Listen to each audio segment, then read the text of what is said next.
Hi everyone, welcome back to my channel. So I hope the light is okay because now we're entering the dark period of year when the light is always kind of low, but I hope it's enough for you to see all the details. So as you may have guessed, today we're going to do all pastels again. So this is what I've done in one of my last videos. I will link it in the description if you want to see the process of doing this. And today I want to do a different scenery. So there will still be water, but it won't be a coastal scene. It will be something inspired from my trip in Scotland. So I'm going to start by taping the edge again because it just gives such a nice finished look if you do so. And so today I'm going to challenge myself by using not only my good quality old pastels, but also the more less good quality ones, where I have more colors.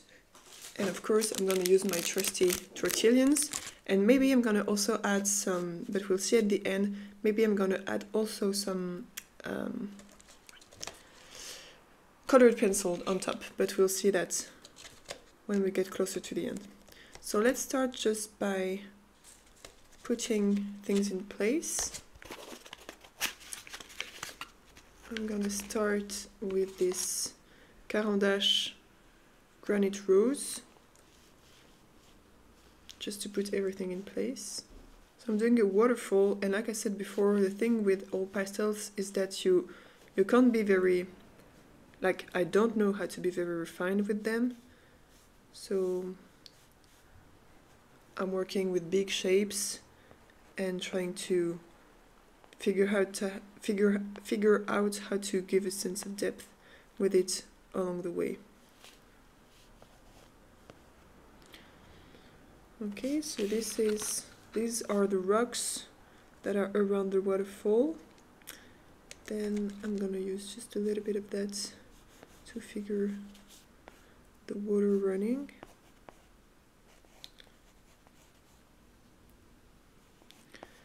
And the water is actually, here I'm putting a cobalt green, but there is a lot of different colors in the water because it's very transparent and you can see the rocks underneath. So I'm also going to put this in the water just to remember that you have to see all the reflection of the rocks and all the rocks that are underneath. And there are some parts that are actually very dark, so I'm going to use a darker one here just to show the water falling here and there. And then we have the fields in the background. So there is kind of this misty mountain here, and there is grass going all the way like so.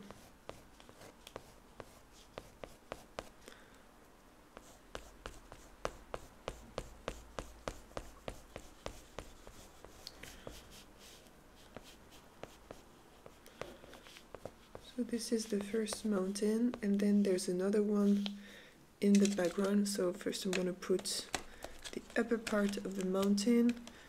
I'm going to start with a gray, and then I will probably go on top of it with another color.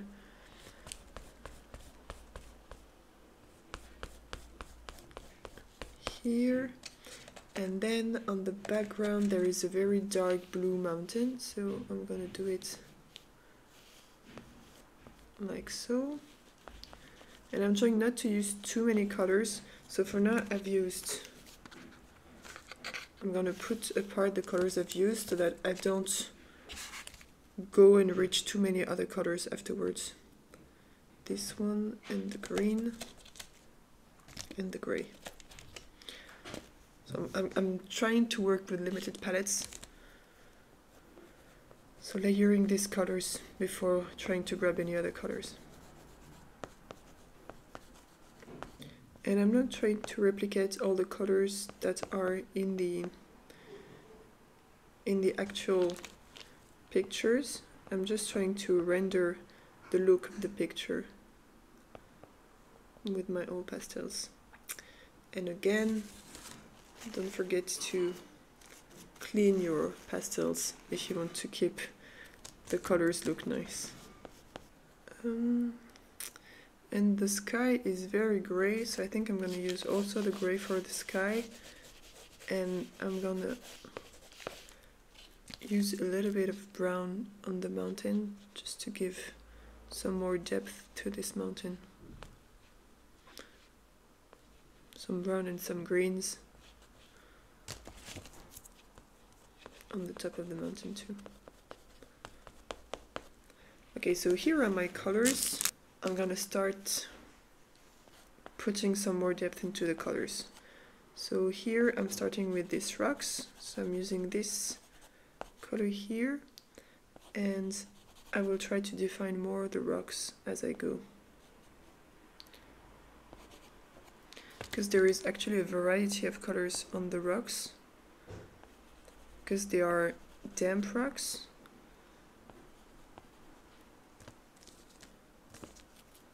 So part of them are very dark, and as always when I'm working with my old pastels, I'm trying to keep the direction of the thing I'm trying to capture, because you can see all the,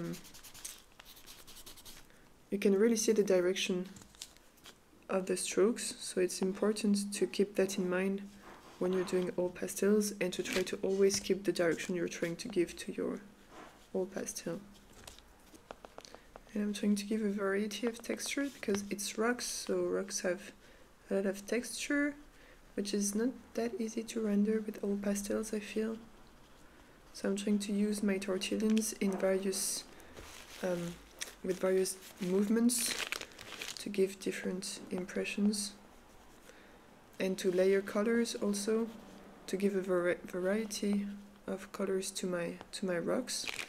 And maybe I will have to go on top with colored pencil to give some more details to these rocks afterwards, but we'll see when we come to that. So I'm using the gray and the brown to give the direction of the shadows of the rocks and to kind of define one rock from the other.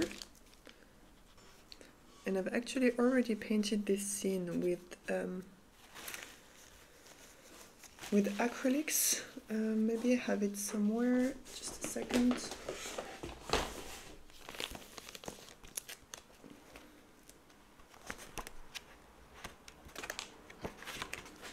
Here. So this is the scene I'm trying to paint. And I've already tackled it with gouache here and acrylics here. And now I'm trying to do it with old pastels, which is a whole different challenge. And of course I'm simplifying a lot because the rocks are very complex. But in order to render them, I'm simplifying them quite a lot. Just trying to capture their general shapes and to give an idea that they are 3D rocks, which is way harder than it may sound. Okay, so I'm gonna work on the other parts of this drawing and then come back to this one after, because there is quite a lot to cover.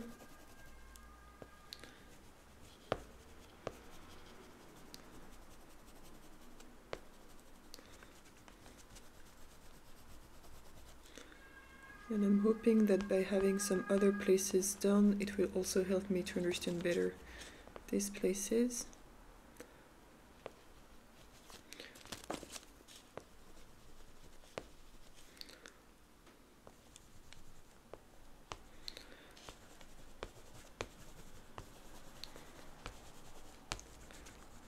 And for now, I'm pleasantly surprised because I can use the other old pastel, the JAXON one, which are not as good quality. I can use them quite well. They're not as strongly pigmented, and they are harder to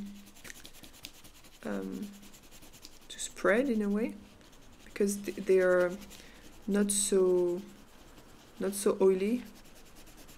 So like here when I want to cover a big surface, you can really see the streaks of the first layer, and you can see that compared to my pink, for instance, it really doesn't behave the same, and it's harder to cover large surfaces and to layer it on top of something too. Because for instance the pink, you can really well see it on top of the green, but if I do the other way around, it will be harder to see the green.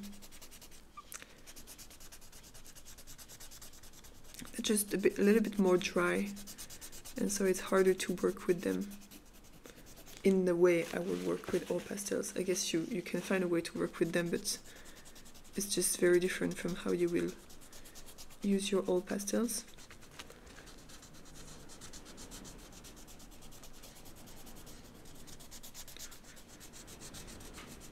And I have to press way harder to really get it into the paper and to get it to spread a little.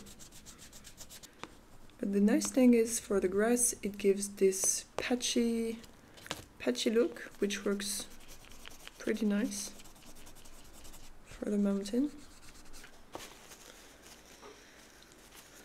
And I think I'm gonna add a little bit of dark blue, because dark blue is my shadow color for the other mountain. So it makes sense to have a little bit of dark blue also here.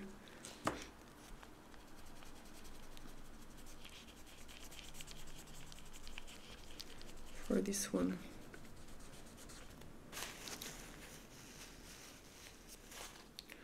Okay, and actually there's supposed to be two. The mountain doesn't go all the way. There is another layer here, which is closer grass in a way, that goes there. There is this kind of demarcation here, and this is a different part of the picture. I'm gonna try to render that a little bit, but I think I'm gonna finish this with colored pencils to make sure we can see this differentiation better. And I may have to add some other colors, but we'll see that afterwards. Okay, so for the one in the background, I'm gonna use mostly my blue and maybe a tiny bit of gray here and of brown.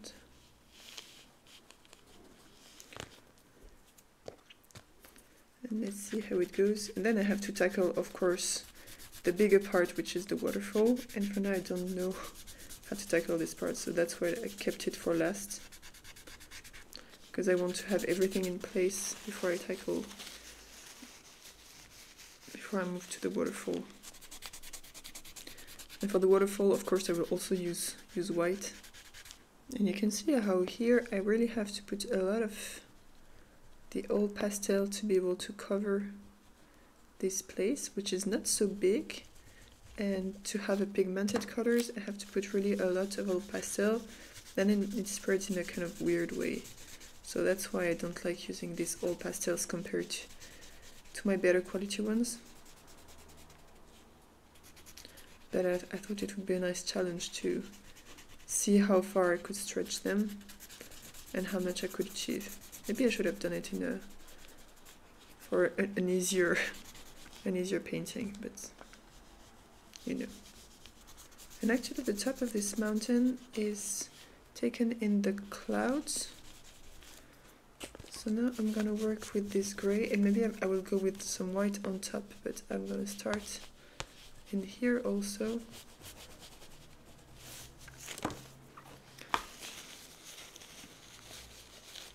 I really have to buy some new tortillions, because my tortillions are just getting beaten up by this old pastel thing. But I think I'm gonna use, where is it? Here. I'm gonna use my white Sennelier to really get a nice coverage of the mountain, of the clouds, because I'm having a real hard time here. And I'm trying not to go too much in in straight lines here because it's supposed to be very cloudy. So I'm trying to get a little bit of this turbulent form,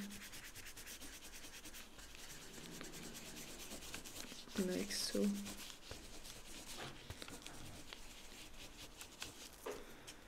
Okay, that's not too bad. I think I will have to darken a bit the mountains, so I'm going to use a Joker black to darken this part, because it looks very pale now and it's supposed to be in the distance. It's supposed to be a dark mountain in the distance. As you can see, my poor quality is doing some flaking, so I'm using a big makeup brush to get these flakes out of my paper. And now the hard part, let's try to work on this waterfall. So basically I have water coming down all here, and I'm using a very dark brown because the water is very dark here because it catches all the rock underneath. And then there's a lot of white, of course. So for instance here, and we have a lot of this light blue going on here.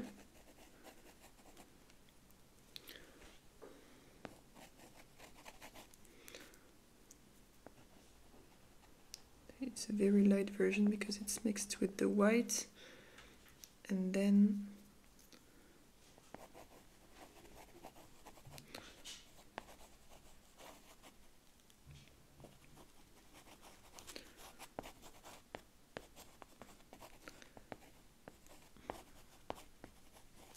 in different places it will mix with other colors. For instance, there it will be much darker with here, same here, it's way darker, and here it's paler with a lot of this mixed in. And in here we also have some darker spots, something like that. So let's try to work with this and see what we can achieve with that. I think I won't go too smooth with the water because I want to keep some texture of the water. So maybe I will smooth out the first layer, or try to, because it's this bad quality, all pastel, and then do another layer on top that is less smoothed out. I'm just gonna put a little bit more brown in here so that there is not only this spot there with brown, and we understand better that it's water everywhere. And put a little bit of this watercolors there too. All pastel is very much about layering everything. Okay, so now I'm gonna work on there, just adding some of the other colors in here to give some movement to the falling water and to give some sort of definition to this place here. So it's just to help define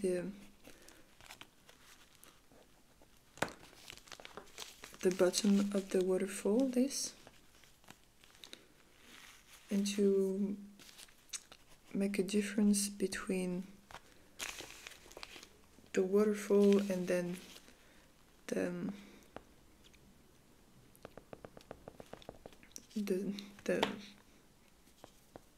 the running water.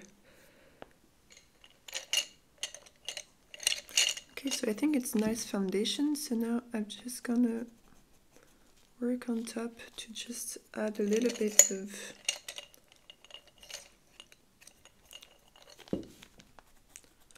detail with my colored pencil. So in fact with the colored pencil you're scratching the old pastel.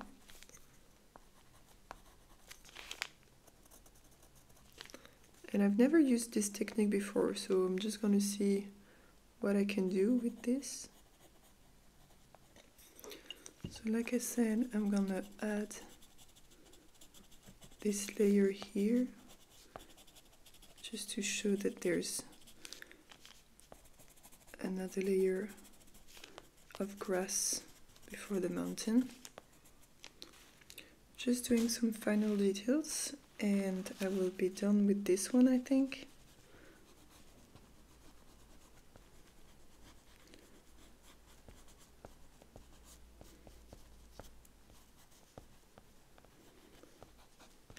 Maybe adding a tiny bit of black to some of these places here,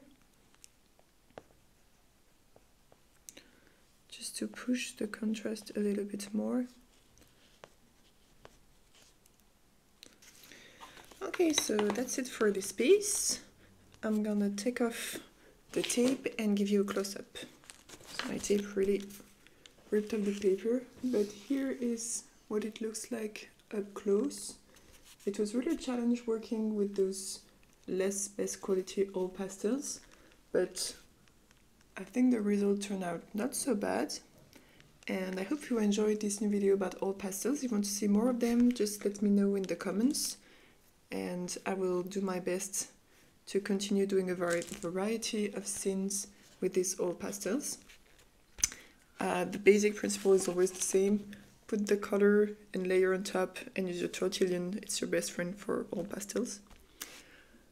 And yeah, so that's it for today. I hope you enjoyed. If you enjoyed, please give a thumbs up to this video and subscribe to the channel to get notified whenever I post a new video. I try to post every week now, every Sunday.